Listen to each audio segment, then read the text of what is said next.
Welcome, everybody. Shoot brothers, shoot sisters, shoot ladies, shoot gentlemen. We're back on another episode of the Shoot Brothers podcast. And shoot trans. We don't care what you are. You're allowed in. Shoot non-binary, as far as I'm concerned. Welcome to the Shoot non-binary podcast. We've gone, anything. We've gone full 21st century on you here, folks. This is the only wrestling podcast out there, which is hosted by both myself, Cameron Osborne, and my co-host, Mike Shepard. Yeah, the only all-inclusive podcast out there in the world. The only one, believe me, we've done the research. Folks, we have not just AC. AC's got dirt on every single one of you out there, so don't try to test us. Every single one of you. He's the Google of the wrestling community, folks. Folks, we have a real exciting show for you this week. Of course, these are our go-home shows before the Money in the Bank pay-per-view. We're going to talk about all that a little bit later. We got your tweet of the week. We got some trivia, as we always do. We've got a wrestler of the week, of course, and the week just keeps overflowing with these AEW updates. Yeah, but before we get into the world of wrestling... And even before the world of wrestling... we have to do a quick little ball talk here. Ball talk, ball talk, ball talk, ball talk, ball talk, ball talk, ball talk. Because, as we left off on the last episode, the Raptors were going into Game 6. You had tickets to Game 7 that may or may not happen, but boy, howdy, did that game happen. And, tell us what it was like being in the building there. Boy, howdy, did it happen. Yeah. Folks, for those of you who don't know, the Toronto Raptors beat the Philadelphia 76ers in a Game 7 at the buzzer thriller. If you're even mildly involved in like any sports world, you saw this shot. You saw this highlight. Not even the best Raptors shot of all time. Like one of the only Game 7 buzzer beater winner ever in NBA history. Just one of the best shots. And you know what? So I was out at a bar for Game 6 where we got blown out. And I just started drinking more and more. Because it was like, okay, I'm gonna suppress this until Sunday. Sunday, I go with my best friends in the world, they're family. Your friends are your family. Mike, we're Shoot Brothers, but we're literal Shoot Brothers. Oh yes, we were brothers before the shoot was there. Oh my God, we were so nervous getting there. So nervous, like we didn't talk in the subway on game day at all. Fuck, I wouldn't even be able to eat or nothing. I'd be like, oh my God, I think we had like a couple bowls and a small glass of wine before we hit the road. Just to steady your nerves enough to get in. So we get there, and of course we're second last row. Fuck it. On the side that would be like opposite where the camera is, where the broadcast feed is. Man, the energy in that building is the craziest. We poured our soul, and I don't just mean me and the guys I was with. I mean the entire building. Like every offensive possession we were up, and every defensive possession we were just right there with them, clapping back, right? Yeah, no, watching from home, it was fucking great atmosphere. The building. I mean, the Raptors fans are diehard. They're great. Great building. It was so loud that you could not hear when the person comes to speak on the PA. Or that too, yeah. They'll come when they come on the PA and they'll say like, or even when they say like a substitution or a foul or because at Raps games, they always have between whistles when it's in a commercial break, they'll it'll be somebody on the floor trying to pump the crowd up or something, and they tried it once and you flat out could not hear what she was saying because the crowd was we're already on a commercial pumped. break. Yeah. And man, when that shot went down. And it hits the rim. You know what? To pour yourself into the entire game and to like be part of that energy, and it's like for it to happen.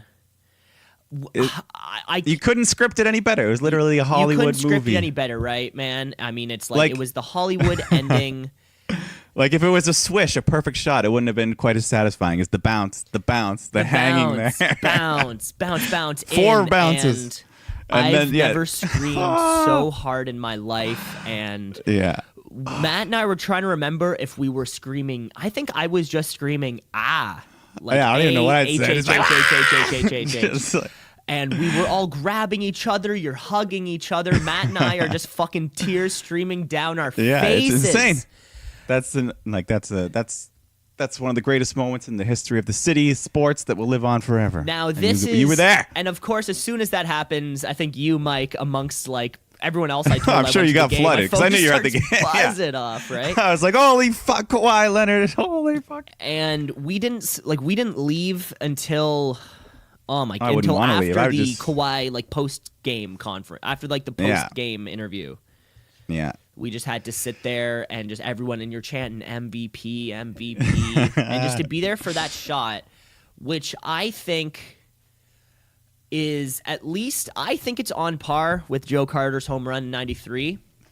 Yeah. I mean, My it's unfortunate we were only like 2 or 3 years old apiece when that happened, so we can't quite appreciate it on the same level. Now my two dads, my two dads, we've Yeah, talked let's about get- it, and That's they just- say 'cause they were around for the 92 and 93, and for Yeah. them they said like that was something so different. They would put this more on like the Batista. Yeah, Bat the flip bat thing. flip. Because like the walk-off is to win a World Series. That's impossible to. And I mean, I mean, had this shot been for Like been Game for 7, the winning the championship, yeah, like, this would have been. People would have died. People in the stands would have died. It would have been too much. This would have been the biggest shot in league history. if Probably that in was the sports case. history. In Just sports history, sports maybe. history, right? But that was not the But, case. And yeah. dude, We'll get there.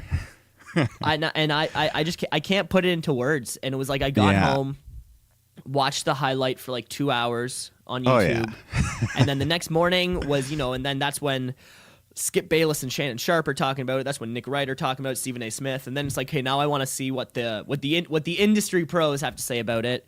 And then like the Raptors have now since made edits, and then fans were making dumb edits, and it was like I couldn't stop watching. Yeah. And I've watched it like 3 times today. I can't stop watching this clip because it's the No, it's closest amazing. thing I can kind of pinpoint.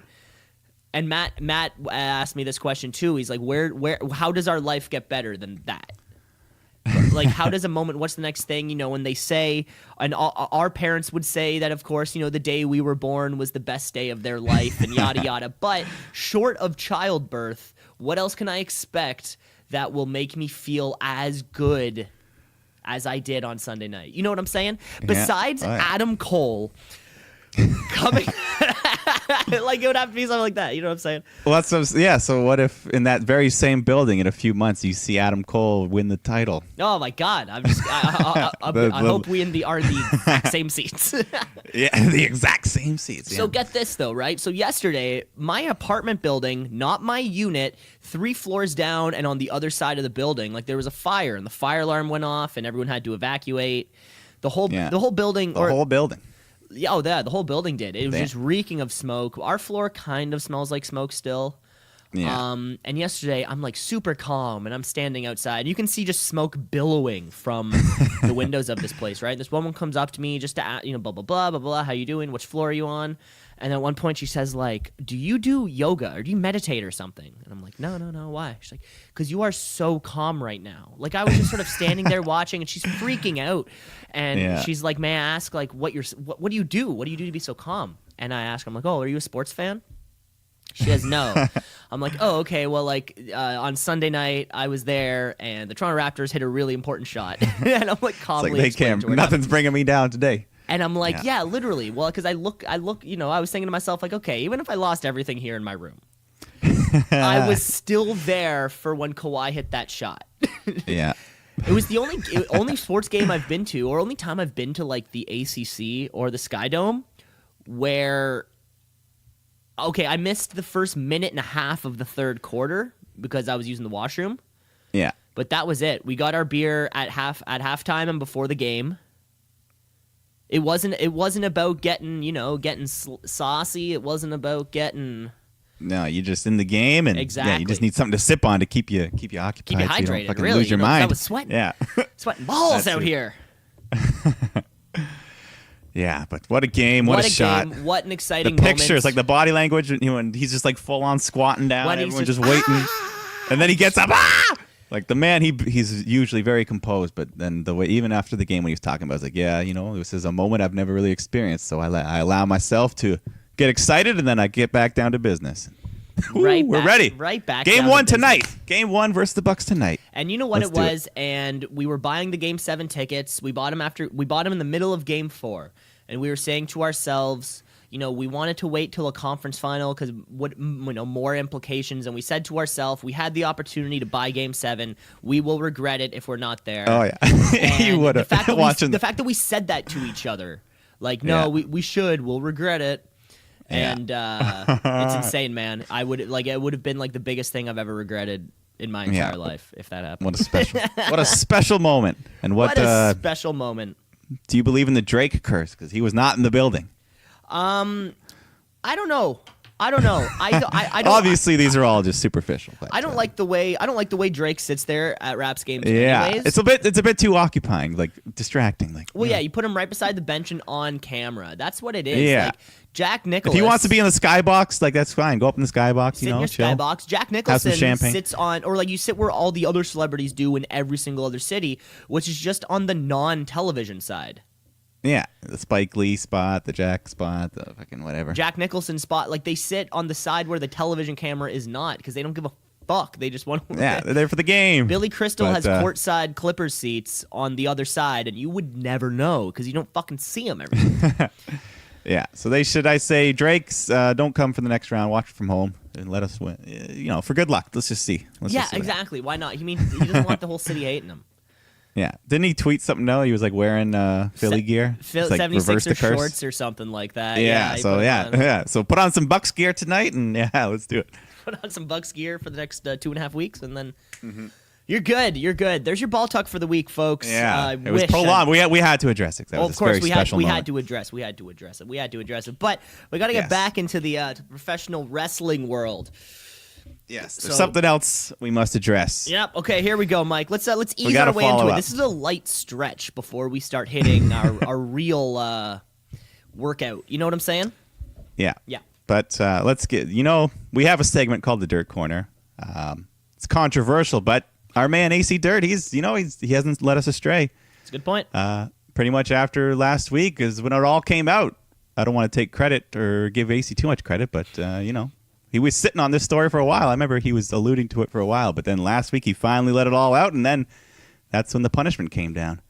So it became big news, widespread all across the internet. Big E tweeted about it, and then eventually this all led to Lars Sullivan having to issue an apology, and then he was later fined $100,000 and required to complete some sensitivity training for his offensive commentary.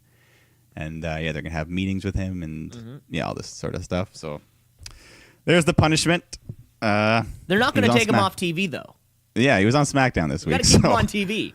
And the $100,000. Lars, I mean, just keep your mouth shut. Yeah, it's. I don't know. I think he's still. This story's not gonna go away instantly, but they're obviously just gonna keep him around. So they're like, he's already getting booed. That's what we want. So that's what we want. Yeah, so there's heel move there, Lars. Yeah, but AC Dirt, he's gone. He was very passionate last week. He was so fired up he had to take a break this week. But he's taking all the credit for this story. So. He's taking 100% of the credit for this one. Well, good follow up there. Yeah, crazy shit, and it's not really what the show's about. I don't think we need to talk about it more. No, we have to address it, but that's all it is. That's all the dirt for this week. It had to be addressed. Okay. Yes. We're still warming up here. I think those were just our professional wrestling lunges. And now we're gonna start doing a professional wrestling bench press here as we get into it. But first, let's hit off with the tweet of the week. It's the tweet of the week. It's the tweet of the week. Tweet of the week. Tweet of the week. So this we were talking about this last week. How this segment dangerously is becoming close to the Randy Orton tweet of the week.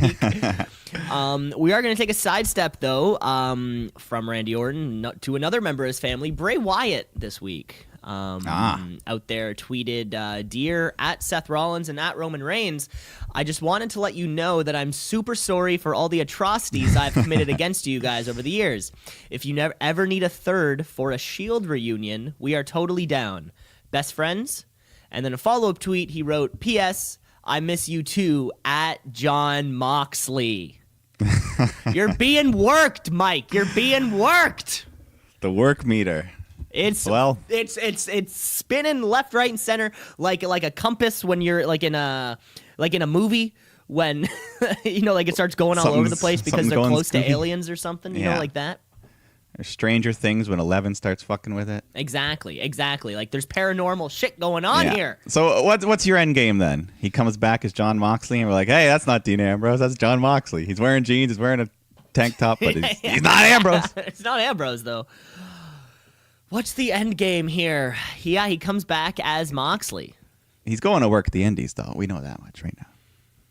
He's already got dates booked. He's doing the Indies. He has dates booked? I've heard. Sources. Dirt. Okay. I've heard some dirt. Oh my god. Well, maybe WWE is like, okay, let's build this up, and 6 months on the Indies. Spend 6 months, do double or nothing. No, that is possible. I'm not saying very. And then come back. But I feel like we're almost at like a month. Sauce, Ambrose. Yeah, right yeah. Something like that. 3 weeks, at least. They dragged it out a bit. And they did that last farewell special. Mm-hmm. But yeah, John Moxley. What do you say? That's what you're saying. I just think the dream is still alive. Okay. That's all. I'm not one to shatter dreams. I'm not one to shatter dreams. Well, I mean, or maybe Bray Wyatt's saying it. I don't know. He's into some pretty supernatural shit these days. Well, we'll get to Bray. Don't worry about that. We will get to Bray. There's your tweet of the week there, Mike. Yeah. All right. Couple other things before we get to Raw, I guess. Big match announced. Did you hear about the big Saudi Arabia match? Ooh, do tell. The Undertaker versus Goldberg for the first time ever. Wow, the match that nobody wanted to see. Except for the Prince of Saudi Arabia. He's like, hey! How old's that guy? $50 million. I picture him kind of being like our age. I don't know. Yeah, I don't know. I mean, if you had all of the money you could ever want, I mean, yeah, I'd book Undertaker Goldberg for fun. Sure. I'd also let women wrestle. Well, I think that's more of a government I know, thing. I don't know. I don't know how much control. Don't go there. But let's have a new segment called "Don't Go There." Don't go there, Lars. They also changed the name of the show to Super Showdown. So they took the name from the Australia one. So Weird. No more Greatest Royal Rumble, but they will have a 50-man Battle Royal. But I like that it's not the Royal Rumble. Keep that to its own thing. Yeah, almost if it would have been renamed like the Greatest Battle Royal or something. That little bit. Because I imagine they will want to use that green belt. God, again. yeah, I can see them trying to use that. That stupid thing. Yeah. And then the last WWE news I have, Seth Rollins and Becky Lynch officially have come out of the closet as a couple. Okay, first of all, I'm making that a new term. First of all, that's not going to go over well. You can also confirm that I gave you the dirt on this relationship like a month or two ago. The dirt was dropped on this a month ago. I'm pretty sure we're not allowed to say come out of because that's like us taking their term, right? And that's the whole thing. I'm not taking anything from anybody.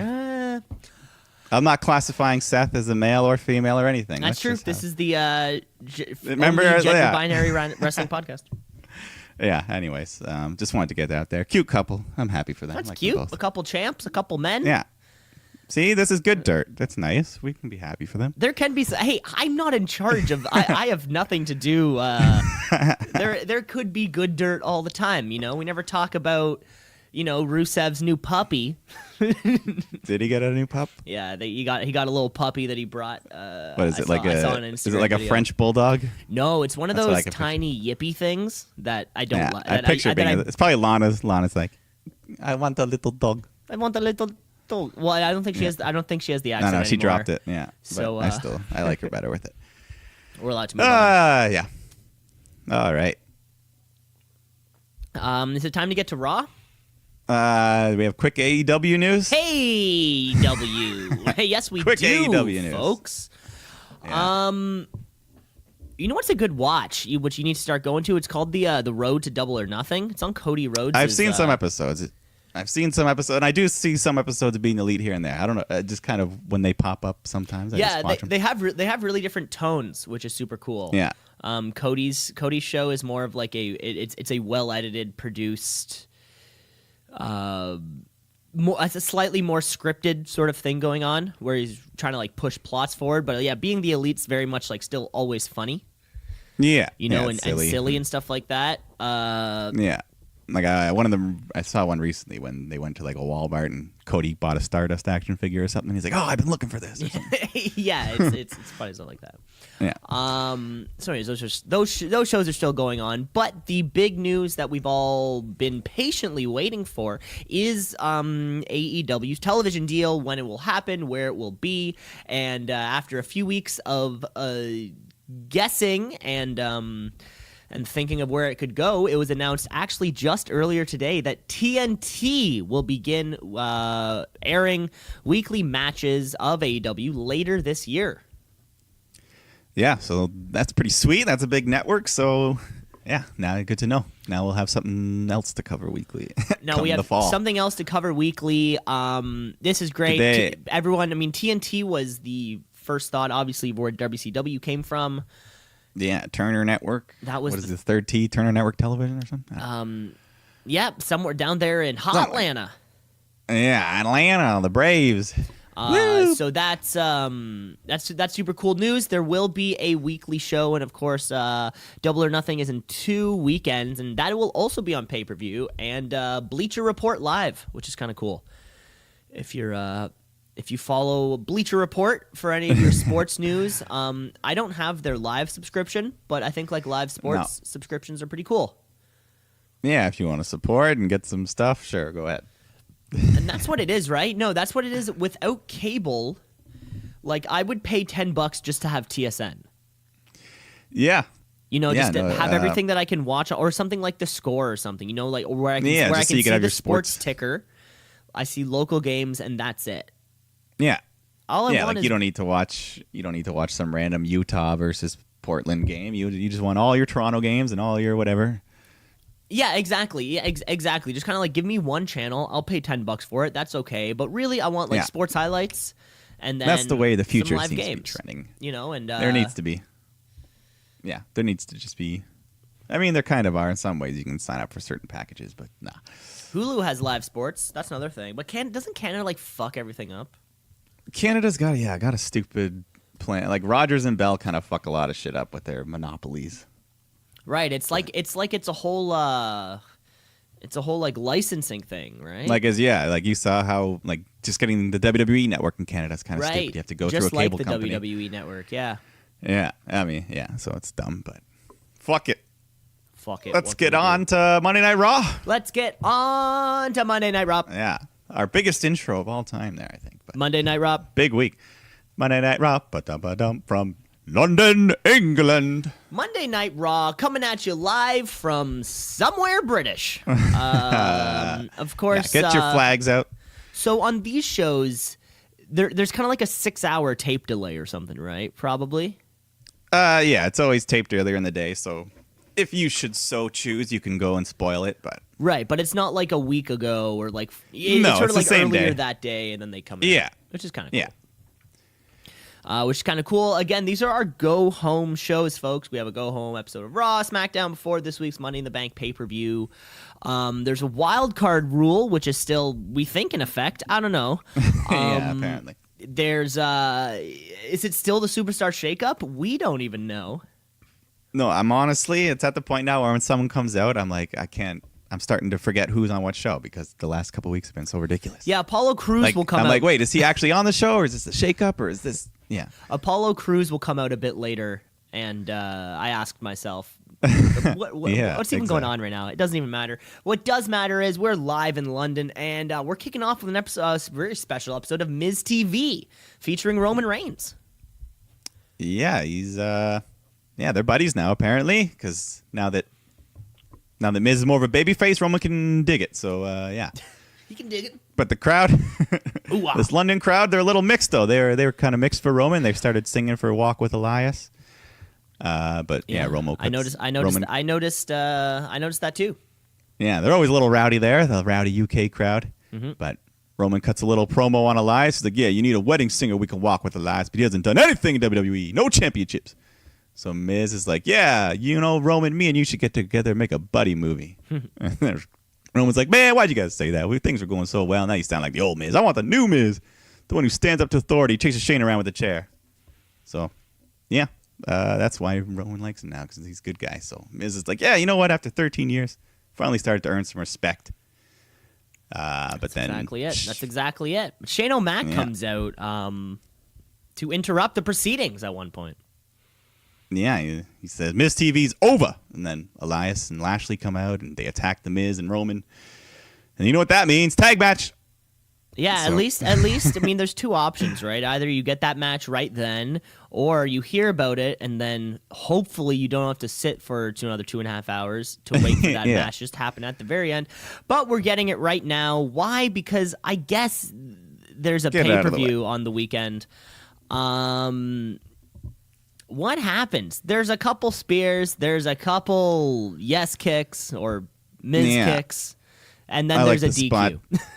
Yeah, Elias did Undertaker's old school move where he grabs the arm, walks across the row. I like that. That was because remember they did that tease or Undertaker came out and tombstoned him like a month ago, but then right. I think that was the Raw after. Yeah.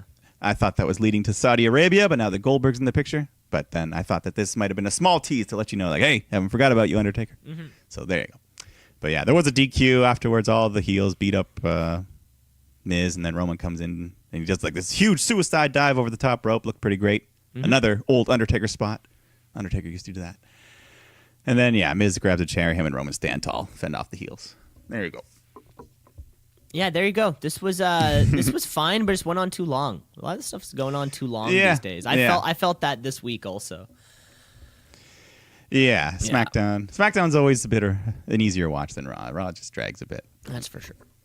One man that hasn't bored us the last few weeks is Sami Zayn, and we see him backstage here talking to Shane O'Mac, talking about Braun being reckless, throwing him in the dumpster last week, and he's only acting that way because the fans egg him on. They encourage that bad behavior.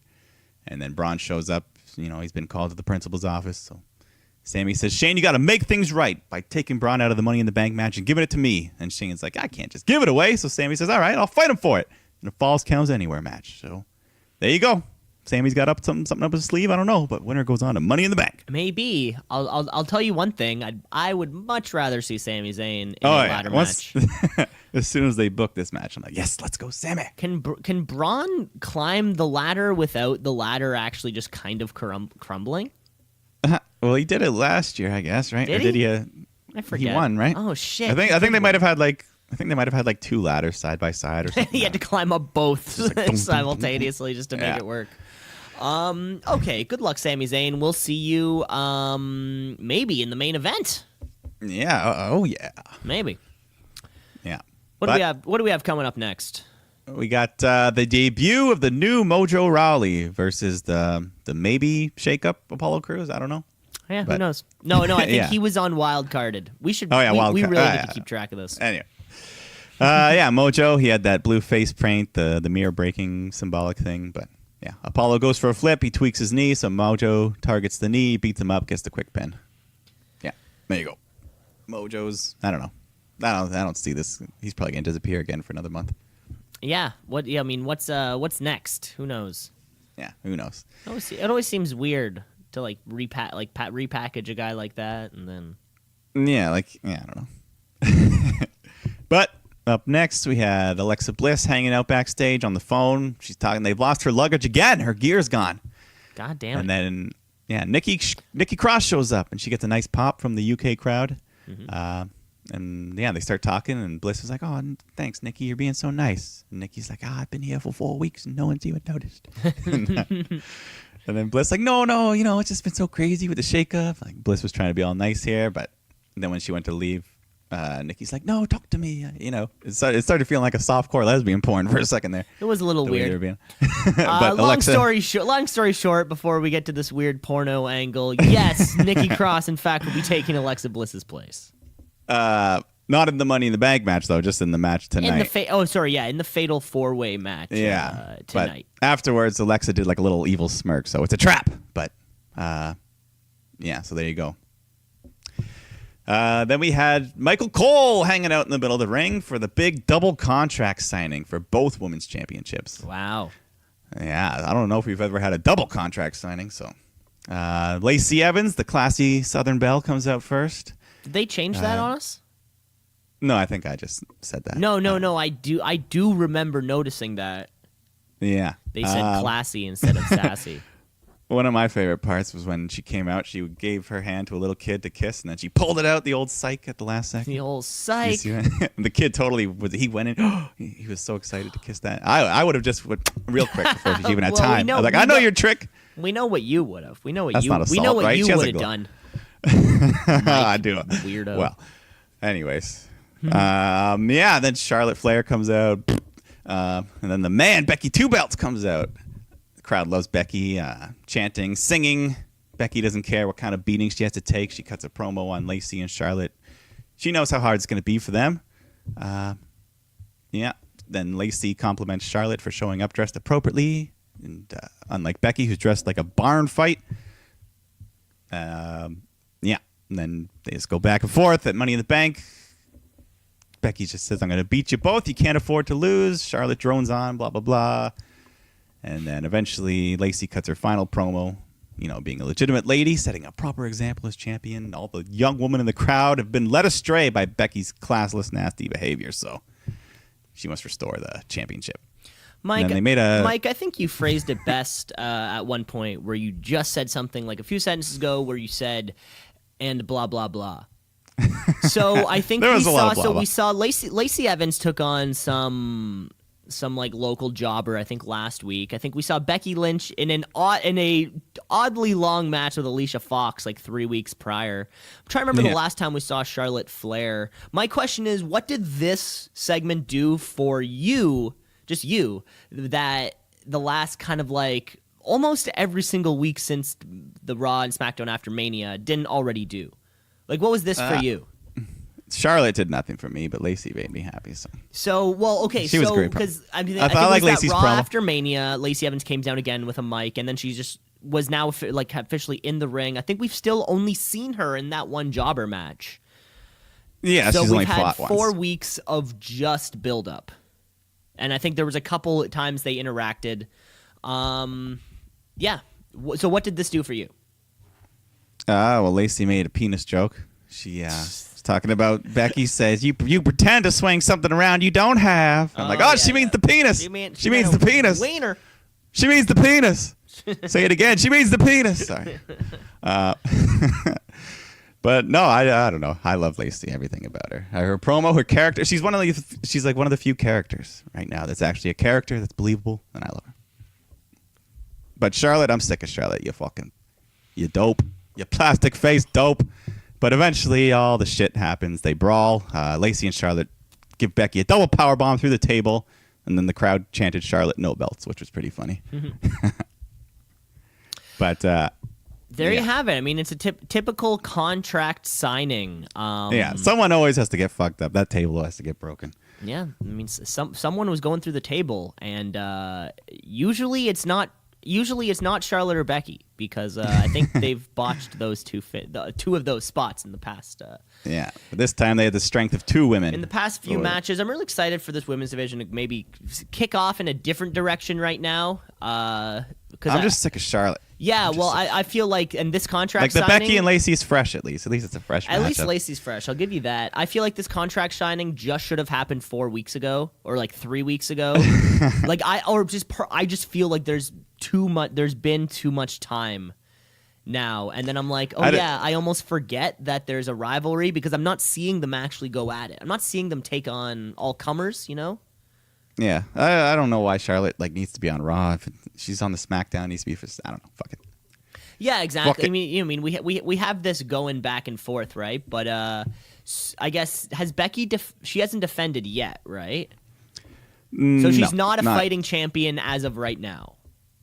No, but if she's willing, let's get her fucking. I mean, has a woman ever done an open challenge for the belt? Like it's similar to Cena doing the U.S. title thing? I think so. I think we've had Not consistently. Like, yeah, I think, there. especially with this confusion of the brand split or lack of brand split, this is a great time for Becky to just every single week just take out somebody new, take out somebody else, stay dominant.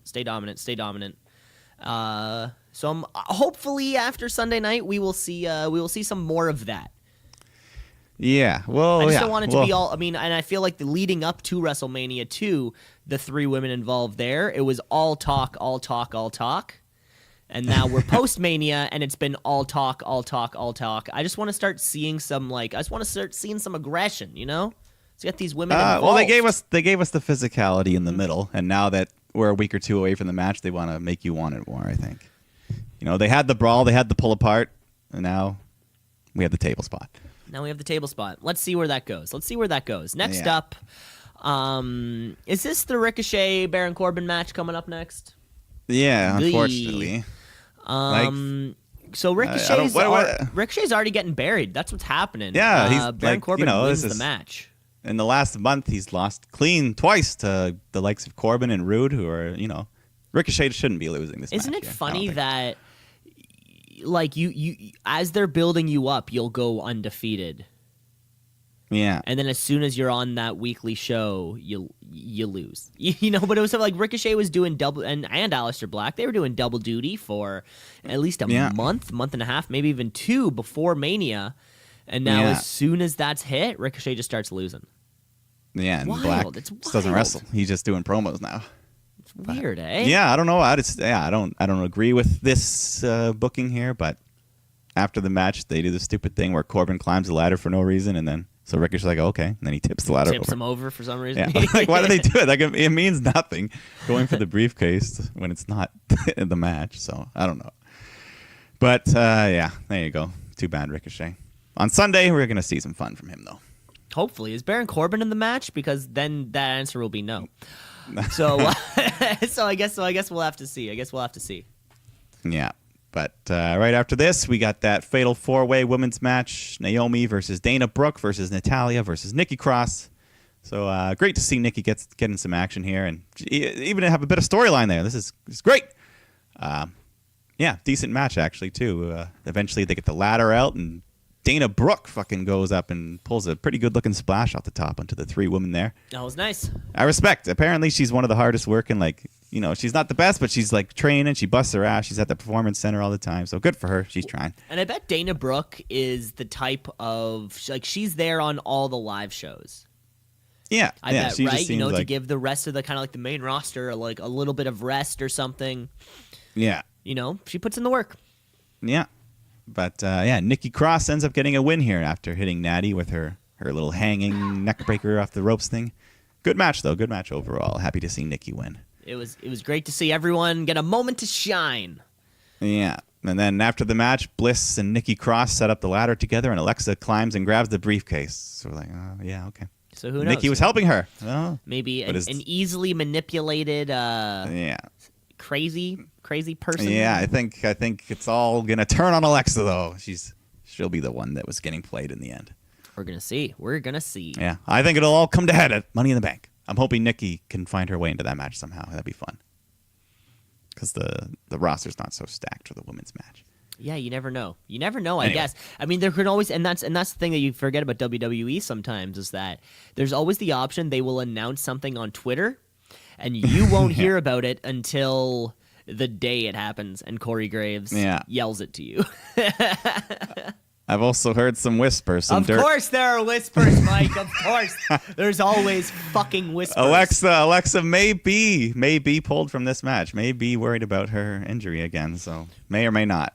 Whisper. What was her injury before? Was it a head thing? There was concussion, yeah. So, I mean, those are always tricky to deal with, so hopefully not. Course, but Nikki would be a good replacement if Alexis. All the best. Well, I mean, you know, yeah, they took her out of her match on Monday, the one we just chatted about. So, fingers crossed. Yeah. But I guess you'll have to fucking pay attention to WWE.com or something like that because I better homepage that shit because that's literally the only way you'll find this information out. Yeah. Or have Corey Graves and Michael Cole yell it into your eardrum. Oy. All right. There you go, folks. Next up, we have I think we had a singles match here. We had this Rey Mysterio Samoa Joe business. Yeah, but Cesaro's out here for a little match. Yeah, no, well, I think so. Dominic's backstage again, talking to Samoa Joe, and Samoa Joe's just giving him the, yo, you're a fucking kid. And then I think Cesaro comes up, and he's all like, yo, Dominic, you're a fucking kid. Watch me beat up your dad. And then Dominic just kind of sits there and takes it. Like, if someone came up to me and said, hey, I'm going to beat up your pops, I'd at least sock him in the groin. Like, hey, fuck stop you, him, man. you know? But that's not happening. So we are getting maybe a wild card Cesaro. I don't even know. We're getting Rey Mysterio versus Cesaro in just some one-on-one action in the middle of the room. In the middle of the room of the O2 arena. Right here in front of us. Yeah. What a great match. Yeah, no, this was a great match. Cesaro, I think, loves working with Rey because he's so little, and Cesaro's already super strong, so he can just do these super moves, like suplex him, pick him up. Yeah, like he just picked him up off the bottom, held him up to the top, and just held him there. And then, yeah, good little match. Rey got the win after the 619 and a splash. Yeah. Cesaro attempted a 619, and I think Rey just got out of the way there. This is great. Yeah. Cesaro's looking stronger, if that makes sense. He's always looked like an incredible athlete, but I don't know. It looks like he's hitting a new stride right now. Yeah, no, I hope they can do more with him because he's got so much potential. There's so much ability, but now that Sheamus is on a different zone right now, maybe he's still hurt. Maybe just taking some time off. I really don't know. Yeah, I don't know, but get Cesaro in the mix there. Get him in the mix.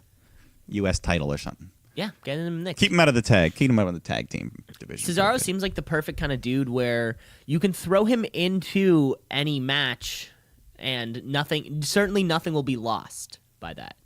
Yeah, definitely. You know, he's a great wrestler. A great his style meshes like with anyone. In the ring, in a Samoa Joe, Rey Mysterio type thing, let's just say, boom, it works. Yep. So we'll see. We'll see. Hopefully more is to come with more at stake next time because we want to see it mean more. Yeah. Next up, we have we have the tweet of the week winner. Bray Wyatt coming out on his latest edition of Firefly Funhouse. He is here to introduce to us, I guess, what he's really been working on. Yeah, this was awesome. Ramblin' Rabbit was back too. He had a little Band-Aid on, so he's okay. Okay, I was kind of worried about that. I was like, oh shit, okay, he's back. Good. I like that they put just one, or they put two, like one little Band-Aid on his eyeball. Like that's gonna like that fixed it. I love it. Yeah, but Bray reveals his big dark secret that he's had inside him, and he wants to show you. And we get a little tease of his new look and his fucking creepy mask, and I like it. I dig it. You dig it. I dig it. It looks like it looks like it's the Joker mask from the newest, like the new Batman 52.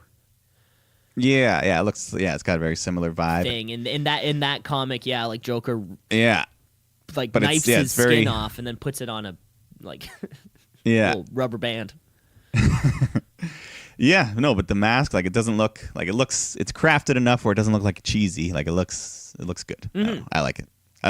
He better wrestle in this mask. I hope it's not just a prop. I want to see him come out. He better keep this thing on. That's his new character. Keep the mask on. He had these plaid-looking pants, a different kind of look on him.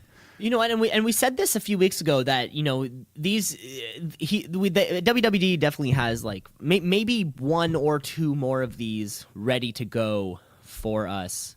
I would have liked it to see because I think for the past 3 weeks we've seen these same clips on Raw and SmackDown. Mm-hmm. I feel like they could have maybe done a little bit more. It seems like the Firefly Funhouse just started, and it's going to be done because the character will move on. Yeah, I'm hoping he's still kind of I'm hoping it'll be like a Jekyll and Hyde where you can jump between the two.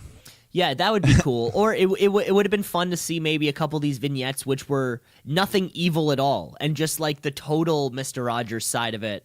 And then we're there going okay, there was nothing sinister about that. But then the next one, the next night is maybe has a sinister element or something.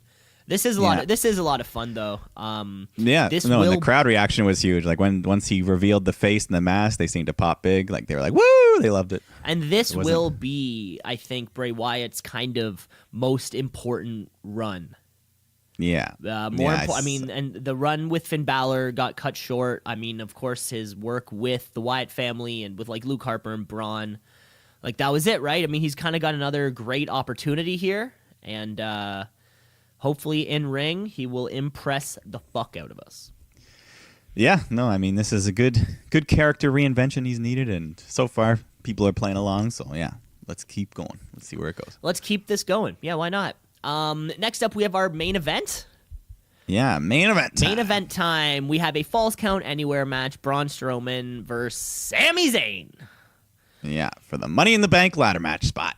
For the spot. Yeah, Sami Zayn's in a main event match 2 weeks in a row. This is great. Pretty cool.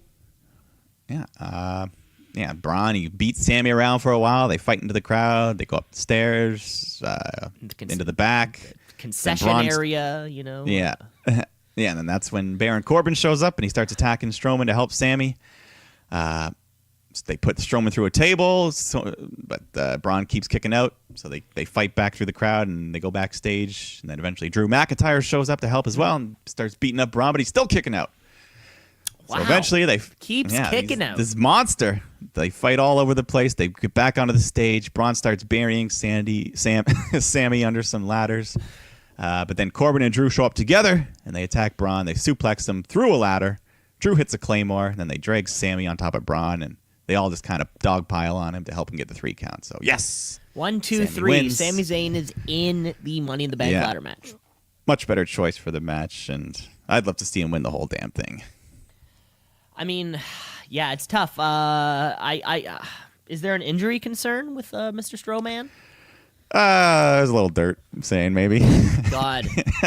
Jesus Christ, Mike. What do you do in your spare time? That's what I want to know. AC calls me once or twice a week. Sometimes once or twice he gets a little day, bored. I think it's more.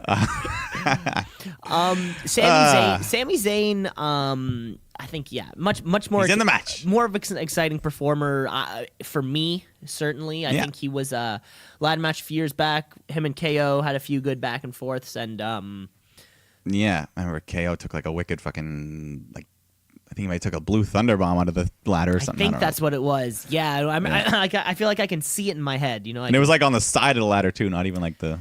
Yeah, I feel like I can see it. This is good. This is going to be great. And with all the other names in this match, much more conducive to Sami Zayn's style than just kind of like a wrecking machine, Braun Strowman. You know. Yeah. So we're both happy with his replacement, but. At the very end of the match, after Sami's won, Braun gets back up and he chokeslams Sami through the announce table. Because he's just so damn strong. Yeah, so there you go. That's the end of Raw. There you have it, folks. That was the end of this week's Monday Night Raw. This was the last Monday Night Raw before the Money in the Bank pay-per-view match. And this one I'm going to start doing next go-home show, Mike. And so you're going to have to remind me to do this. Record, just stopwatch the amount of time that's live stuff. So because flushed, recaps flushed in and out of every edition of Monday Night Raw and SmackDown, but particularly the ones before the go home shows. Like we got the Seth AJ video package in this. Yeah, we got the Charlotte. We got at least the Lacey Evans Becky video package. Mm-hmm. It'd be fun to see how much time of the go home shows are not video package. Yeah, how much is actually original content that you have not seen before. OC, baby. Okay, folks. California. Folks, we're going to take a little bit of a break here before we continue with the second half of our show. Yeah, we're going to come back, play some trivia. I got a fun one for you this week. I've got fun ones for you, too. We've got trivia. Ooh. We've got SmackDown Live. We've got a pay-per-view preview, so stick around. You're not going to want to miss it. Let's shoot, yeah, let's shoot, yeah, let's shoot, brother, yeah, let's shoot, yeah, let's shoot, yeah, let's shoot, brother, yeah. Woo! Woo! Screw the woo! Wait, what was the Screw other? the woo. Screw the woo. Damn, man. Damn the man. Screw the woo. Yeah. I'm the baddest bitch on the planet. Bitch on the planet.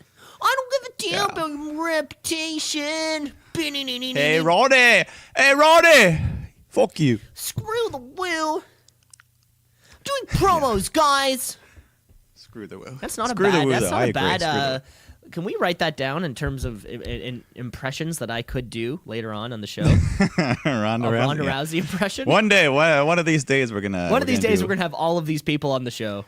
Yeah. No, one of these days, we're both gonna print off a list and just cut it up and have a name in a hat, and we're just gonna start picking names and doing impressions. We, Just see what happens. yo, Doesn't even have to be wrestling. We can just start throwing in a bunch of things, and it could get ugly. It could get real. Whomever. It doesn't just have to be wrestling. Yeah.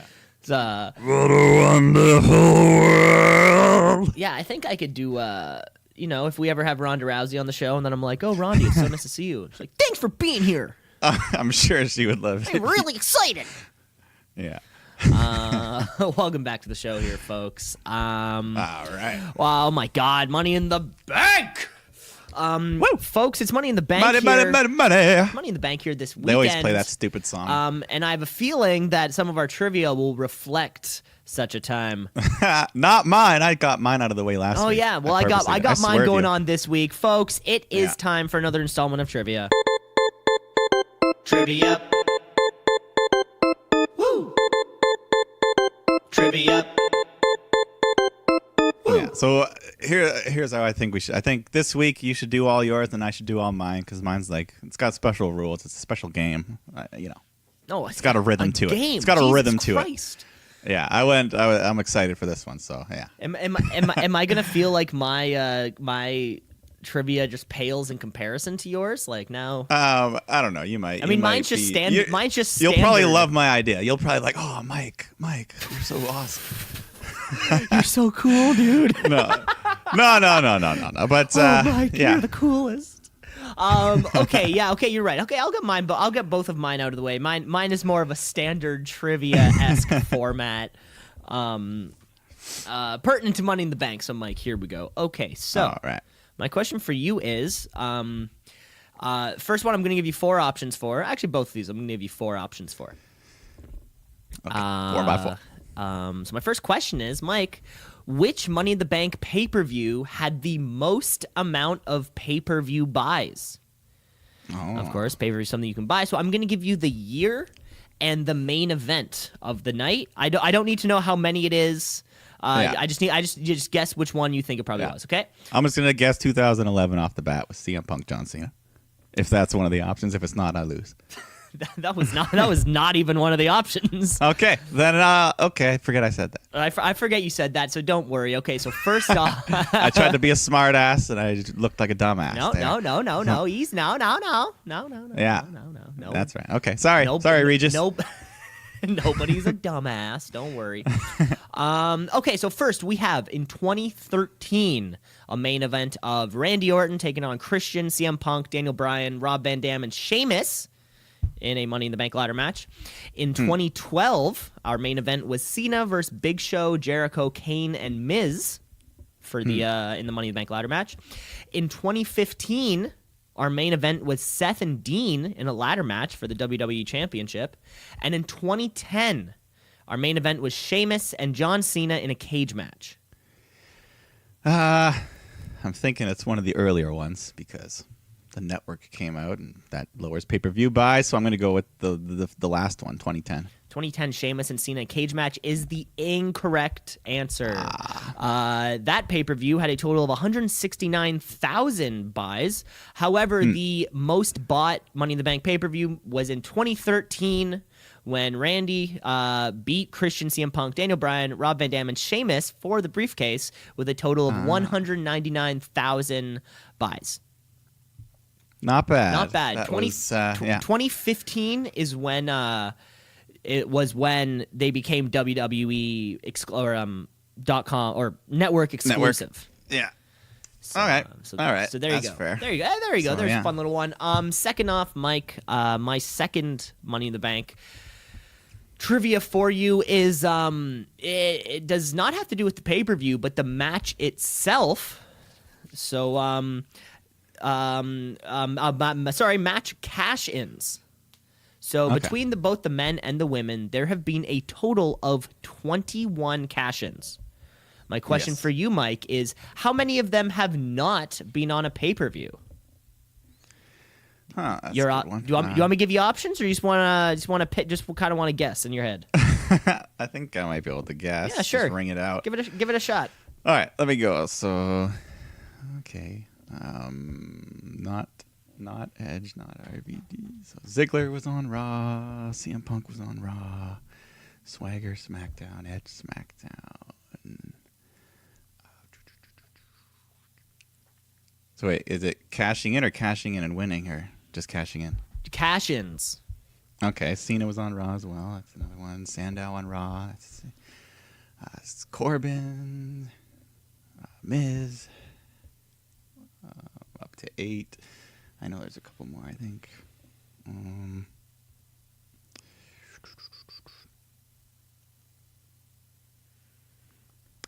I'm just going to say 10. Ooh, you are close though. It's been 9. Ah, okay. 9 of I the total overestimated. 21 cash-ins have not occurred on a pay-per-view. But damn, Okay. that was close. Well, you said I was 8, doing the math. and then you guessed 10. I and sped feel myself like, up. I feel like if I just gave myself, I didn't want to have dead air for another minute. No, that was great. That was great, Mike. You're always going to be close on your guesses. You know, Yeah, I like to talk it out for the audience so they can kind of see the steps. so they know what's going on in your noodle. You know, Yeah, and this noodle here. Yeah. That was good. That was a fun one. That was a fun question. Fun stuff. Fun to think about. I never really thought about. Yeah, just the television cash-ins until then. it happens. That's about half of them. That's not too bad. Yeah. Yeah, just about. All right. Okay, Mike, what do you got for me? All right. So this game this week. Oh my I'll God. call it. It's like wrestling riddle equations here. Okay. Okay. So the way it works, I'm going to give you something plus something, and that'll equal a wrestler. So you gotta, you understand kind of how it works. Okay. The first one will be kind of easy to give you an idea. Cool. So this plus this equals wrestler name. Okay. Okay. Oh, this is So the fun. first this one- is fun. yeah. And All right, potentially ready? super embarrassing. Let's go. Okay. Large plus letter. That's big E. Yeah, there you go. Okay. So you understand the game. Okay, yeah, that I was get the it. warm-up. I get it. All right, here's the next one. Okay. Fabric plus sleep. Fabric plus sleep. Yeah. Oh my God. And these are wrestler names. These are wrestler names, so it equals a wrestler name. Fabric plus sleep. And is it kind of like what are the Mad Lib when it's like parts of the first word could lead into the sound of the second word? Just kind of not necessarily sound of it. Just think of fabric plus sleep. Now the first one that jumps to mind is Silk Snooze. Now I think that's just like a new product. Now it's like a special silky pillow that's breathable. I feel like when you hear the answer, you're gonna go Fabric sleep. We've got denim rest. Which again, so it's a vest that you wear that's made of denim that somehow helps you sleep. Okay, what you got? What is it, Mike? Velveteen Dream. Ah, fuck off. Yep. Okay. Okay. You get it though. You understand, right? I get it. Yeah. You got 1 out of 2. And folks at home, let's keep denim rest and silky Yeah. snooze on the back burner. If you ever hear that wrestler debut, they stole it The from us. denim rest. Like, that's bullshit. He was listening. Thanks for listening to the show. All right. So on to the next one. Ready? Okay. Disney Mouse plus Mr. Bond. Disney Mouse plus Miss. Disney Mouse plus Mr. Bond. No, Mickey James. Ah, yeah. Mickey James. Yes. Mr. Bond, James Bond. Yeah, Yep. You get it. Honestly, I had so much fun making this. All right. I got a couple more. All right. Ready? Yep. A friend plus black comedian Eddie. Buddy friend. Buddy Murphy. Yeah. All right. The next one. Okay. Big Monkey plus Married with Children. King Kong Bundy. Yeah, there you go. Woo! Yeah, we talked about him a little while ago. All right. My final one. Okay. Final one. Oh, this is fun. Yeah. Okay, ready? Yep. Amazon Echo plus Euphoria. Amazon Echo plus Euphoria. Alexa Bliss. Hey! So yeah, you got 5 out of 6 at the end. Yeah, pretty good. I like that. I like that. I like that. Maybe that should make its way into I'll some. save that. I'll save that for another day. You know what? Yeah, we can. We can bring that back a couple. Yeah, like, I could have kept going, but I stopped. I'm like, you know what? I don't want. I'll only do 5 or 6, and then bring it back another day. Fun game. Yeah. Fun game to play. You can come up with your own if you ever do, and go ahead. You ever come up with your own? You know what the Gmail is? Shoot wrestling. No, that's not it. Oh my God! Shut up, Mike. Yeah, You're laughing at me right now. Shootbrospod@gmail.com. There you go. I had to close my eyes when I said it. I don't know if I was. When I'm looking at I'm looking at a little page with the trivia and the tweet of the week. I'm just looking at all these words all the time, and I'm trying to think of the words to say. And sometimes there's a block there. It's all about words. It's all about words.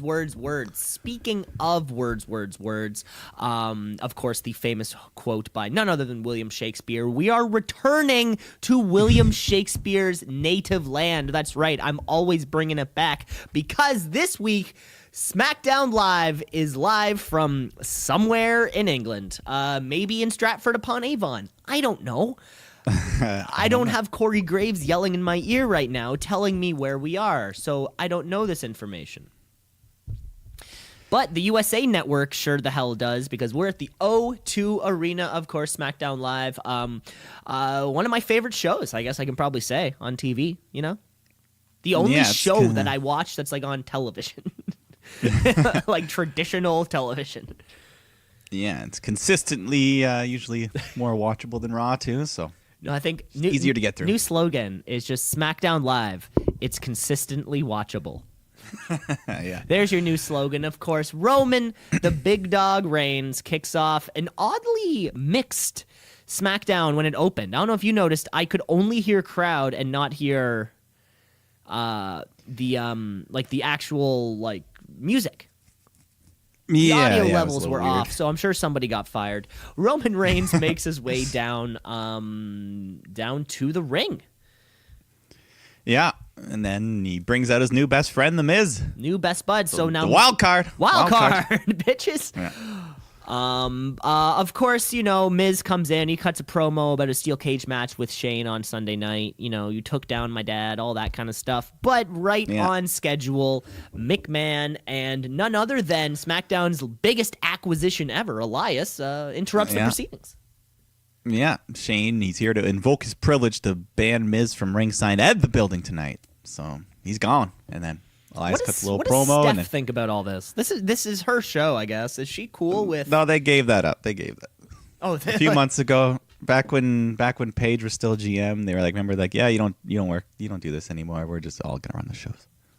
I guess they all the collective McMahon Google Drive memory. Yeah. But and then Shane brings out Daniel Bryan and Rowan, the new tag champs, but they didn't have the belts with them, so hopefully they're getting redesigned. I thought that was weird. I was expecting to see a belt, and then you just won the damn things. Never saw it. Yeah, but the 4 heels, they surround the ring. They beat up Miz and Roman for a bit, but the Usos come out and make the save, so everyone fights, and the baby faces stand tall. And that'll surely lead to something later. Who knows? I mean, I've never seen SmackDown Live before. Does this usually happen where they'll in the opening segment they'll set up the main event? Yeah, I don't know. I've never watched wrestling before. Yeah, this was fine enough. Of course, you always got to get you always have to make this match happen. It'll be fun to see Roman and the Usos kind of back together. Yeah, I guess the Usos they're supposed to be on Raw, so yeah, another wild card. Who's new? Yeah, who the fuck knows? Who the fuck knows? That's right. Coming up next, though, we're kicking off a fatal 4-way match that we have. Yeah, Randy Orton versus Andrade versus Ali versus Finn Balor. During the match, they got to bring out the ladders. Okay, so Andrade's. Yeah. We're coming down to the ring. A couple things that just one thing I noticed is cool. This is kind of like 3 or 4 weeks now in a row that Andrade's been speaking English. Oh yeah. They cut a little promo there, which is kind of cool. And I mean, and then they were giving him a big what? They were treating him like they were treating him like the heel. Of course, though, Zelina Vega is still, I guess, the mouthpiece for him. But she brought up something that is this week's hot button issue.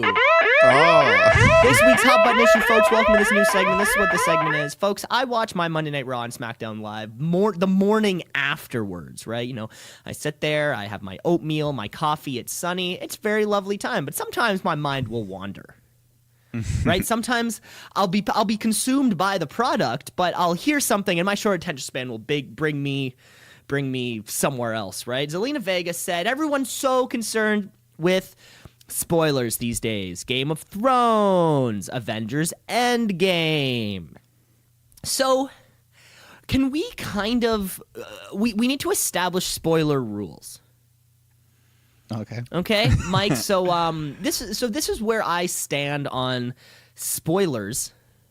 And Mike, I'd love to hear what you have to say about this. Of course, folks, as you know, the Hot Button Issue could have something to do with what I'm watching. It might not. It might not. So, what I think about spoilers is that, like, you have to have had enough time to watch it. Yeah. Like, to a 27, 28-year-old such as ourselves, saying that, you know, Darth Vader is Luke Skywalker's father, that's not a spoiler. Right? Because, if you don't know that by now, you've chosen to not know that, right? Or, yeah, it's your fault. The grace period is long past. But what about, like, a 6-year-old? Could you forgive a 6-year-old for not seeing Empire? Probably. Yeah. But where does that age hit? Like, it's like, come on, kid, you're 10. You had all this time. I mean, I know people in their 20s that have never seen Star Wars, but I mean, I guess it's so culturally relevant that they would even know that, so it's hard to say. I just wonder, because you know what? Because I did see Avengers Endgame a couple days ago. Yeah. I feel like I don't need spoilers to kind of already know what happens anyways, but I'm sure you can infer. So, folks, this is what I'm saying. If you had the time to watch the movie, then you should have watched the movie, and I don't feel bad if you don't. I don't feel. How long has it been out now? Like a month almost. The Smackdown. Sorry, we're talking about Avengers. Yeah. Okay, well, about a month. I was looking past Avengers. I was looking at things that you just can't talk about. Like, what if you're on a date with somebody, right? A peer, somebody our age, and you say blah blah blah, just like Tyler Durden and Edward Norton being the same guy. Yeah. And then she's like, "What?" And you're like, "Yeah, in Fight Club, you know, like Tyler." And then I haven't seen that one yet. Is that on you for accidentally saying it, or is that on the person who you said it to because it's like, holy shit, that movie came out in 99 and you haven't seen Fight Club by now? I think if you're a kid, if you're like 12 years old, you should have seen Empire Strikes Back. I don't expect a 12-year-old to have seen Fight Club. So I think it's all kind of incremental in that. You know, it'd be like the end of Seven. Gwyneth Paltrow's head's in the box. Yeah. And chances are, sorry, folks, if you're listening to the show right now, you're probably in the demographic that I'm talking about. You had the time to watch Seven. You chose not to. Yeah, if you haven't done it by now, then you've already... A couple weeks behind Game of Thrones, that does not count.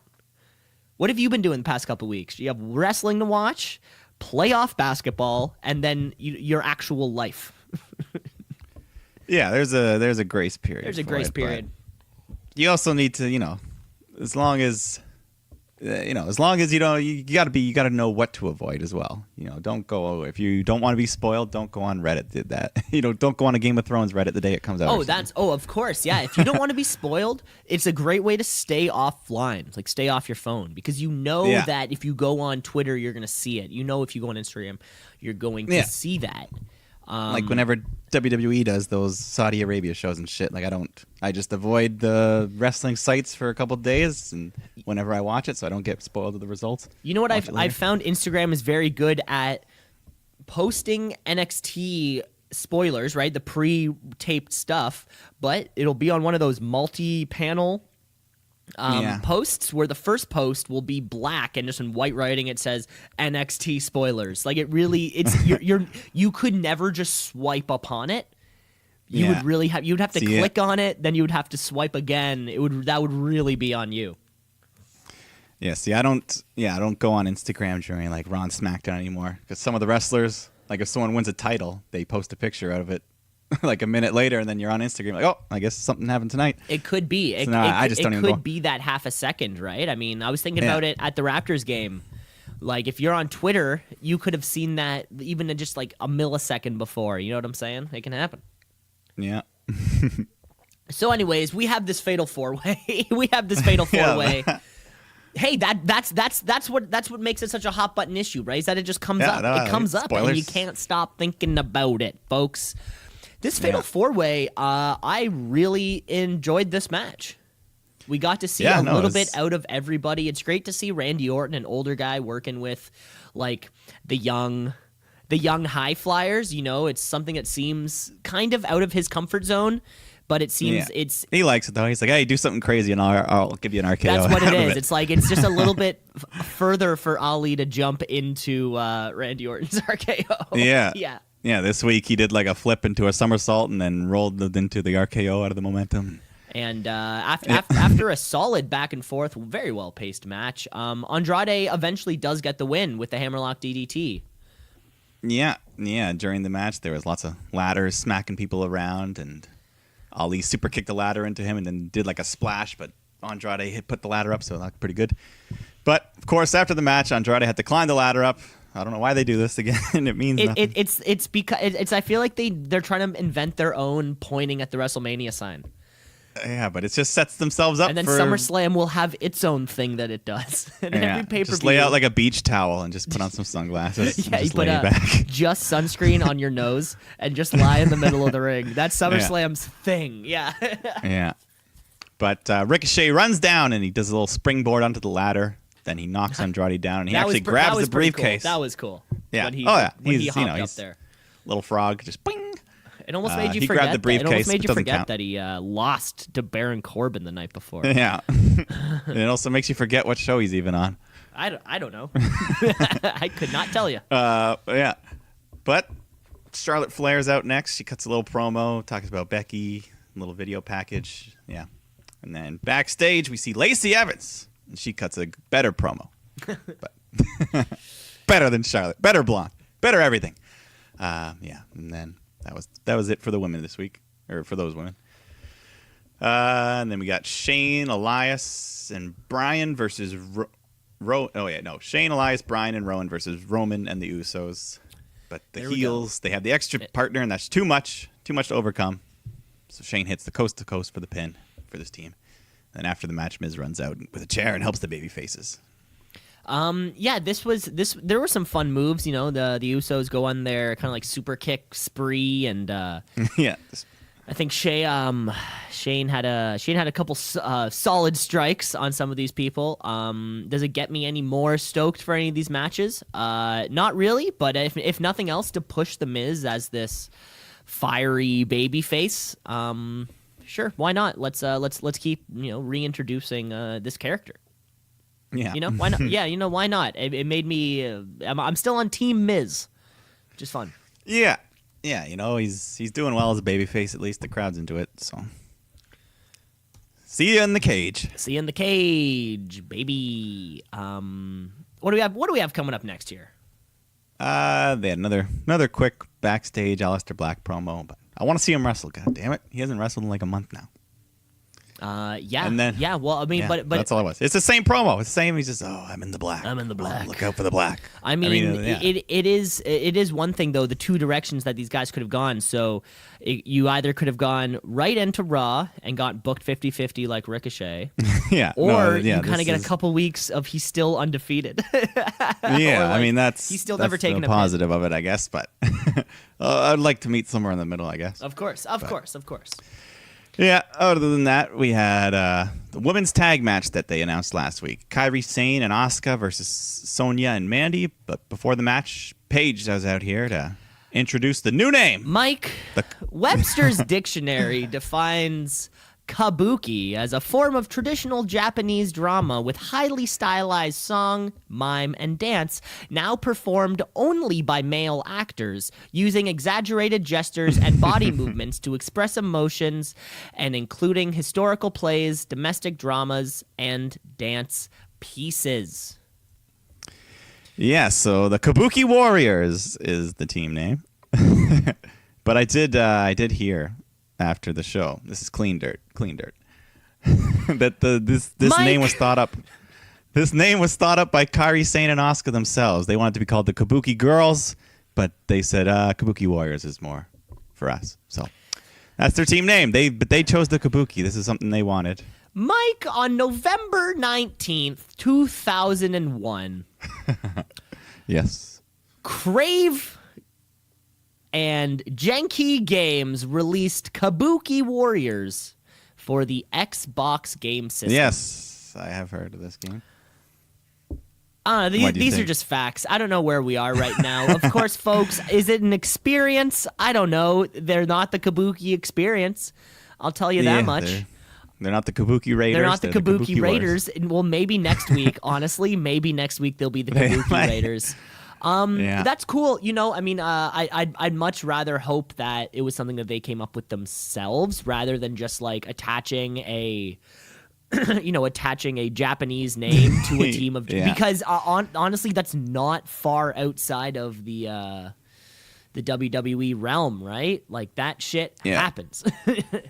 For sure. But no, from what I've heard, the Kabuki was their idea, and yeah, they went with it. So. Cool. Well, that's good to hear, and it's nice when people have a name. Yeah. I also like And that. then, You know, I'm hating, but we're not hating. We're having fun here. We're having fun. We're always having fun. Yeah. But Mandy and Sonya, they cut their own little promo. They make fun of the royal baby. That was great. Fuck the baby. Well, Don't fuck the baby. yeah, well, but fuck the baby. come on, it's a But, family show here, Mike. Yeah, they say the future of the tag division is Fire and Desire, but it's iconic. But on to the match. They had a decent little match. Sonya hits a big spine buster, but Mandy wants to tag in. She goes for the pin, but Asuka rolls her up for the 3 count, so Kabuki Warriors win. With some great iconic work on the on commentary too. I don't know if you Yeah, heard, I'll had this one going I'll on. never complain about that. Of I love course. it. You know what? The match was pretty standard. The right team went over, in that just kind of roll up crucifix.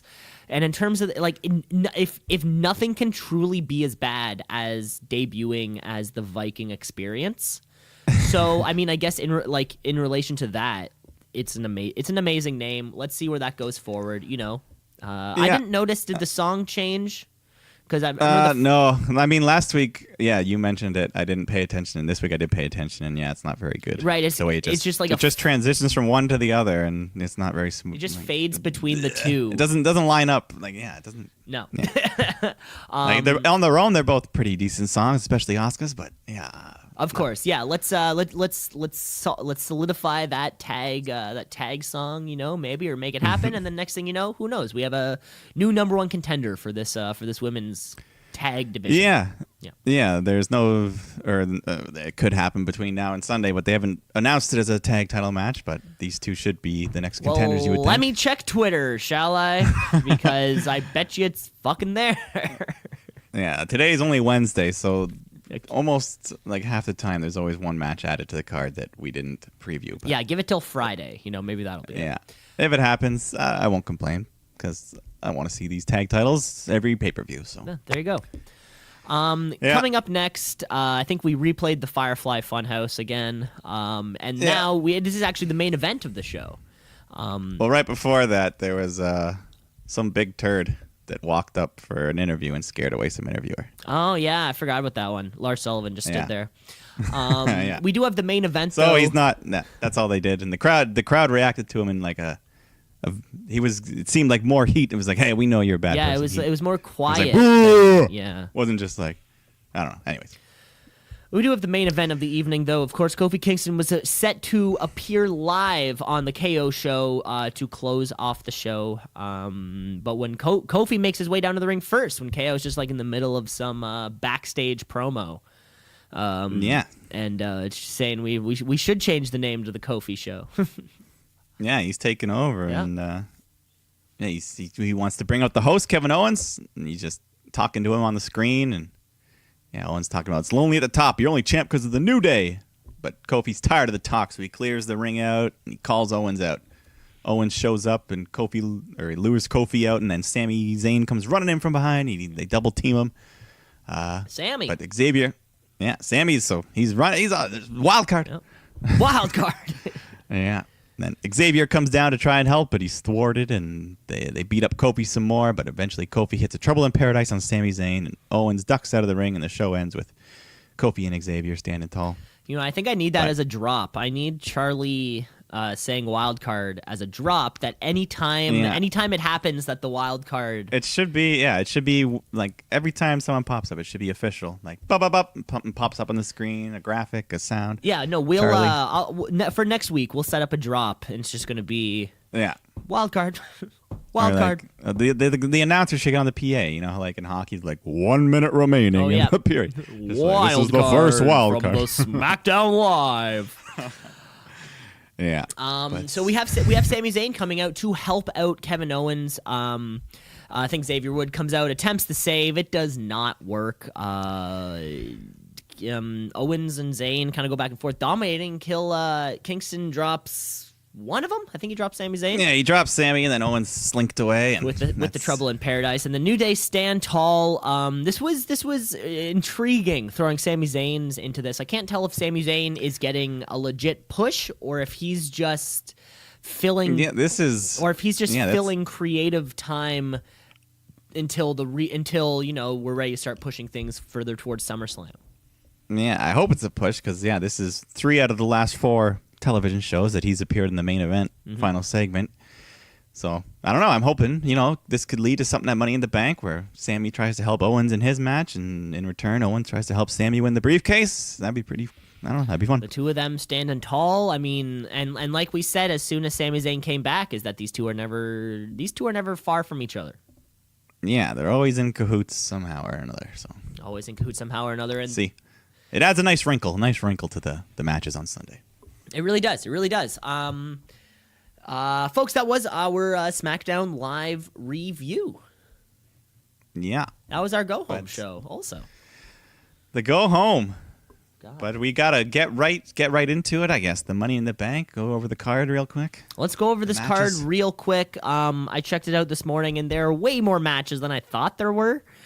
Yeah, there's 11 total matches, I believe. With the potential of that 12th sort of always. Yeah, there's always sort of always lingering. Mike, why don't you take us through the matches?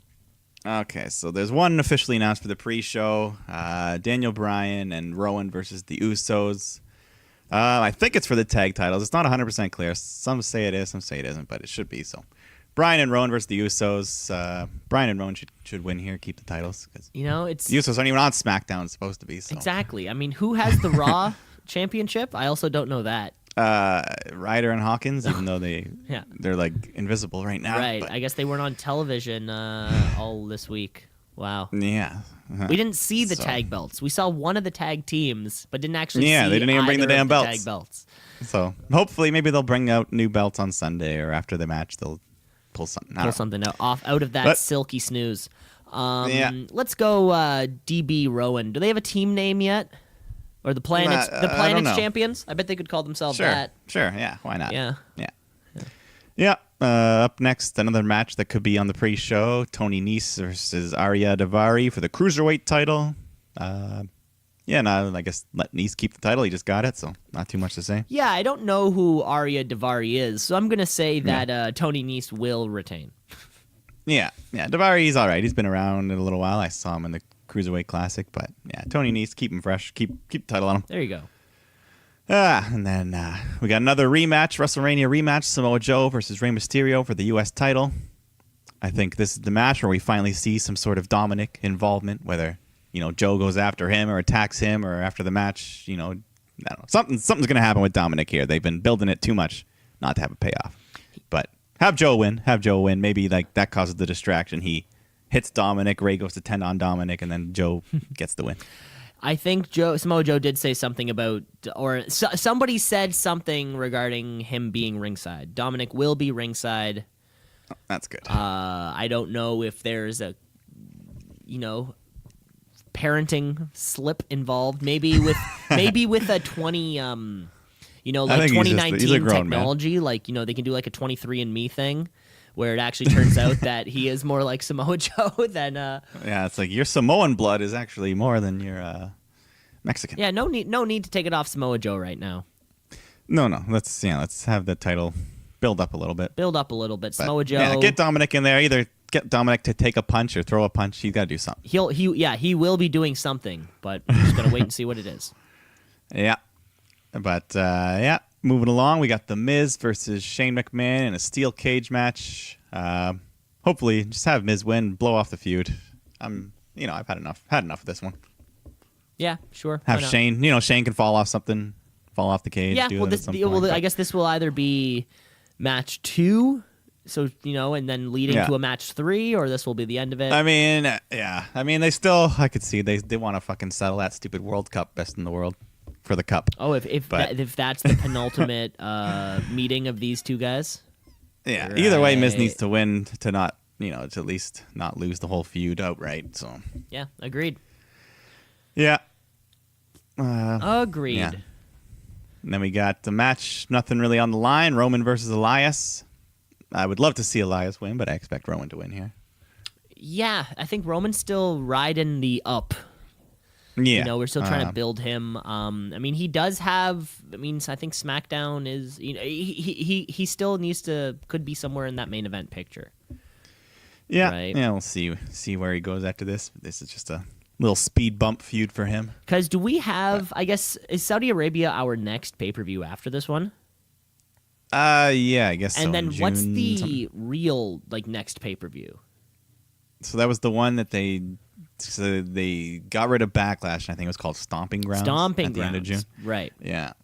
So that's like 3 or 4 weeks after Saudi Arabia. So. Right. Okay. So it's like I'm just thinking, how long until how long do we have to build the rest of whatever's going on? Yeah. Yeah. Yeah. Okay. Cool. Yeah, we'll see. Yeah, and then we got the first women's title match: Becky versus Charlotte for the Smackdown women's title. Mm-hmm. I definitely do not want Charlotte to win, but who knows? They fucking love giving Charlotte the belt. But They usually do. I don't know. Yeah, yeah. And then we got Becky versus the better blonde, Lacey Evans, for the Raw Women's title. Mm-hmm. I'm all about Lacey. I'd be very happy with her winning this match by being a dirty heel. But if I had to choose all or nothing, I'd rather have Becky keep both titles over losing both titles. So. For the greater good. But, See, I think she has to. I think Becky has to drop one of them. I know, and I think it's more likely to be Charlotte, but I don't want that to happen. Oh, see, I was going to say more likely to be. I was going to think more likely to be. Lacey.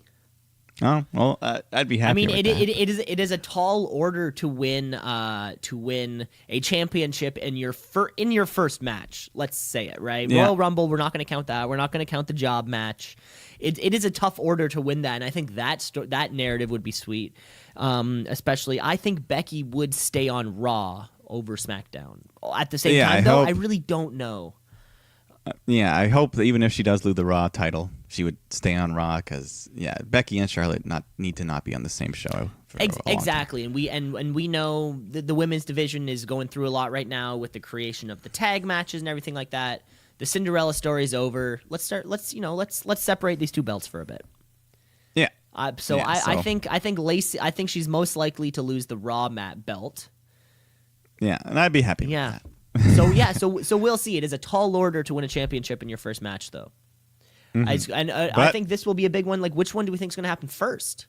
That's going to be. Right? That'll settle everything. Yeah, I think Becky, no matter what, wins the first match, and then maybe the heel gets mad and attacks her after, so she's beat up for the second match or something. But, yeah, that's a good. That's a good point. Yeah, I mean, if you can't lose the first one and retain the second one, I feel like that would lose some of the juice, It's a bit. It's going to be a big night for Fit Finlay, right? Becky Lynch is going to have to wait in line, wait her turn, because as soon as she's done one match, she has to do the match, then run back up the ramp and get back in line. Yeah, just the whole, because, conga line. Because then it's like, shit, I gotta. And if you can't lose your spot if you get out of line. Sorry. If you have to take, if you're like washroom break or like a quick snack, they're not holding your place in line. Yeah, Finland's like, hey, no cuts.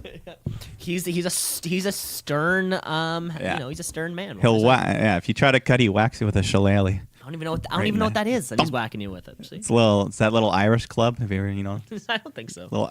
It's a real thing, yeah. I believe you. He actually used to come to the ring with it. Oh. Like, he's got the shillelagh. Oh, that was part of his character. Yeah, it's like it's a stereotype. I get it. I get stereotypes. Don't worry. Yeah. What match do we have? What match do we have next, Mike? We got Coco KO versus Kofi. Yeah, Kofi Kingston versus Kevin Owens for the WWE title.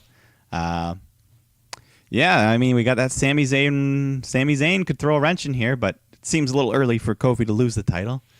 But I don't know. Seems like he's had Sami it for probably like a month now. Or yeah, he hasn't had, or I guess he has defended it on television. So he's had a couple successful defenses, but this is his first pay-per-view here.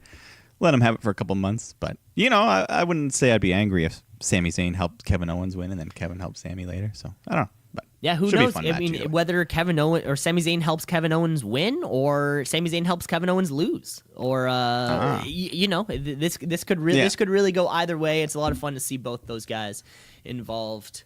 But Kofi Mania is still rolling. Let's keep that it's not going. just a fad. It's not just a fad. Like, he won the belt, but the crowd's still there. They're still hot. So yeah, and it's tough. It's tough for a heel to come back immediately and then just be like top shit. Like we just said, Roman Reigns, it needs to be involved in a picture somehow. Whether multi-man matches, and we're trying to rebuild this SmackDown division. Really, it sort of seems with AJ Styles gone, it's all kind of open up. Kofi, congratulations, Kofi. buddy. You've still got the We're giving belt. it to You've you. still got the belt. we're booking you. We're booking All you, right. kid. Yeah. What's next? Speaking of AJ Styles, we got Seth Rollins versus AJ Styles for the Universal Championship. Yeah, I'd like to see AJ just go full on heel in this match. Try to steal that title, but I expect Seth to probably retain after a hard-fought match. But yeah, I want to see a good match. No funny business. I feel like, I mean, we had a couple of AJ Daniel Bryan matches which were great, but that whole AJ like Shinsuke run was sort of marred in just crotch shots. Too much crotch shots. I'd like to see a clean match, and like you can have a clean match between two top dudes that doesn't really mean anything going forward or anything, right? You can just have a great match. You can, but I think AJ's going to be walking that edge. They've For a been long teasing time, him, acting right? a bit more. So yeah. let's- Like, he might not go. I don't think he might not kick in the balls, but if the opportunity presents itself, he might to win that title. I'm down for shady business. Just no more ball fondling. You know So what I'm saying? he could grab the tights, or he could grab the tights. No That'd be more okay. ball fondling. We're done fondling balls. All right, only ball tucking. Ball tuck on this show. Ball tuck. No ball fond. Yeah. There you go. Seth Rollins. So FTW. We'll see, FTW for the win. Yep.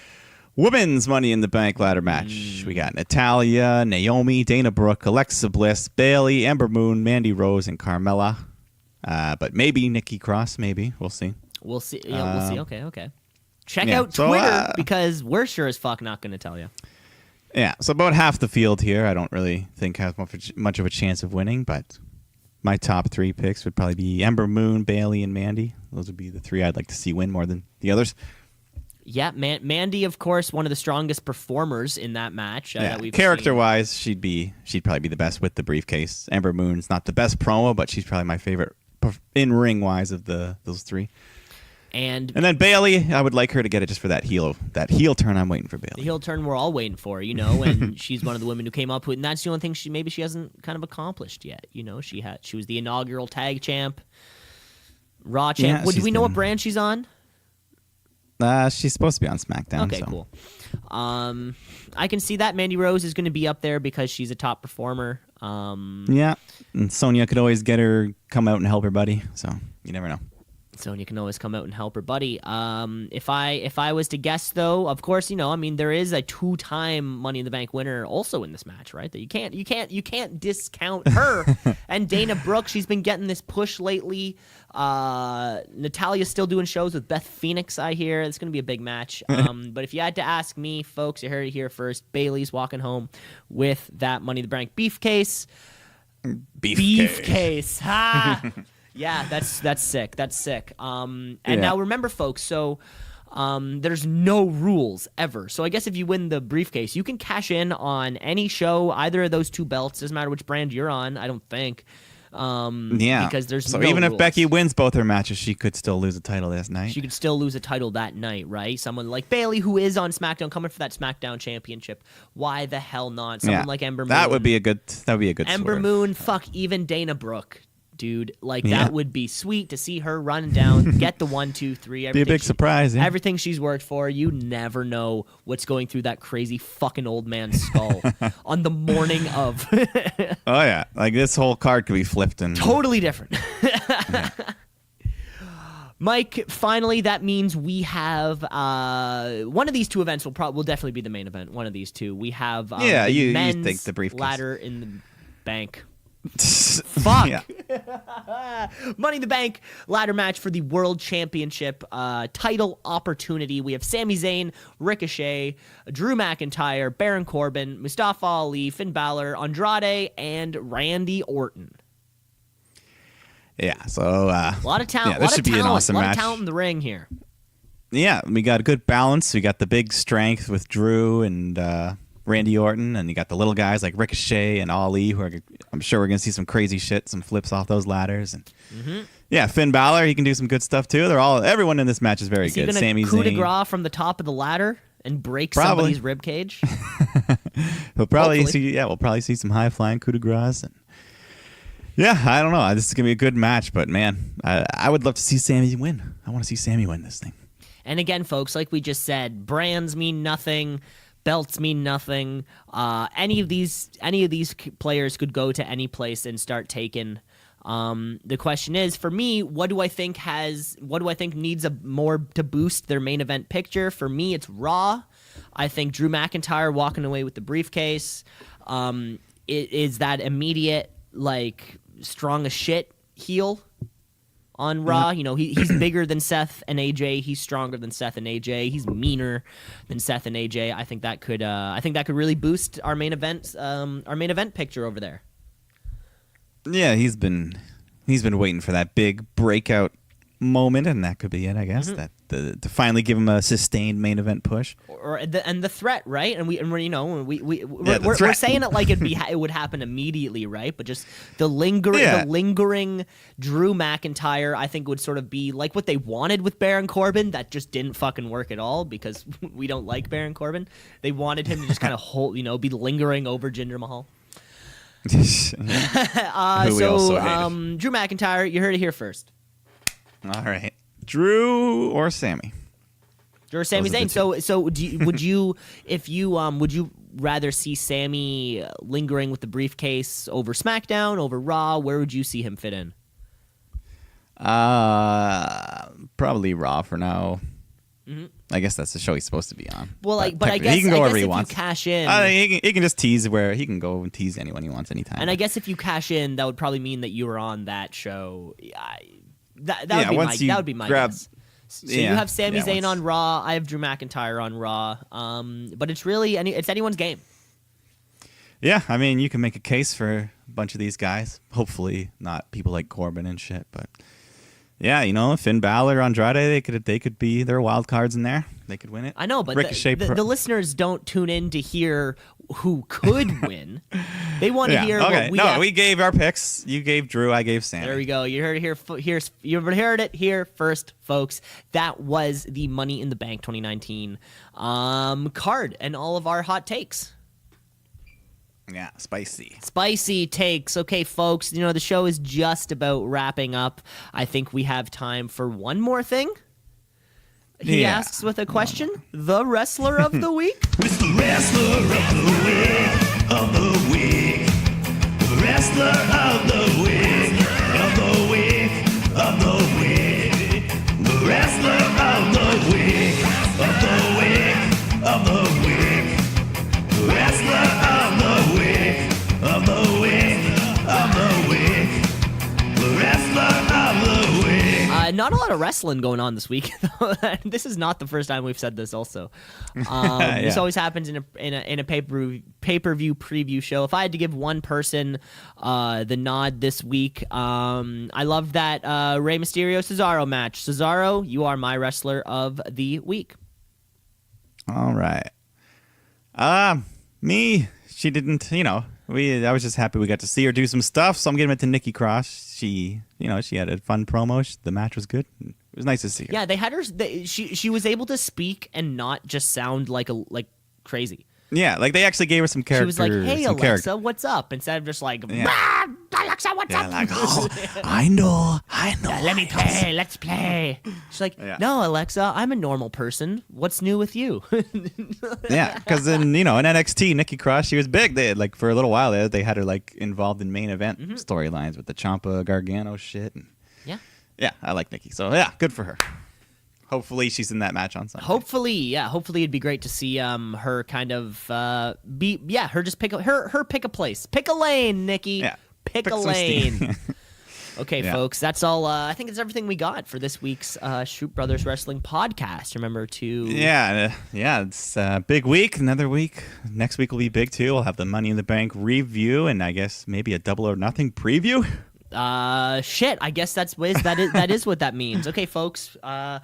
Yeah, God, I had to look. I had to look. I'm looking off to my right, which is where the calendar is on my wall, and I'm thinking like I've now just started highlighting specific wrestling events.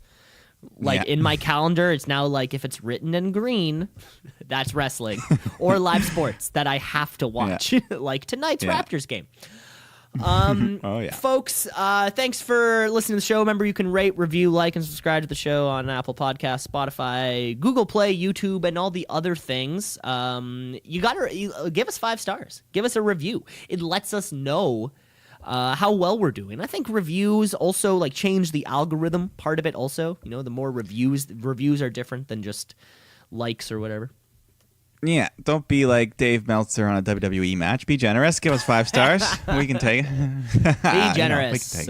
We can take it. And in return, we'll promise to give you 5-star effort every week. Well, that's what we can do. We want to put on a 5-star match, also. Yeah. So let us put on our own NXT ladder match for the North American Championship. Let us put on our own Shawn Michaels Undertaker. Let us. Yeah. That's all. Hell that's yeah. all we want to do, folks. Thanks again for listening, Mike. You enjoy yourself the rest of the afternoon, and folks at home. Yeah, have a good long weekend, holiday weekend. I forgot. Long weekend, holiday weekend, baby. Yeah. Okay, stick around. See you later. Bye. Sunday pay-per-view. Shoot.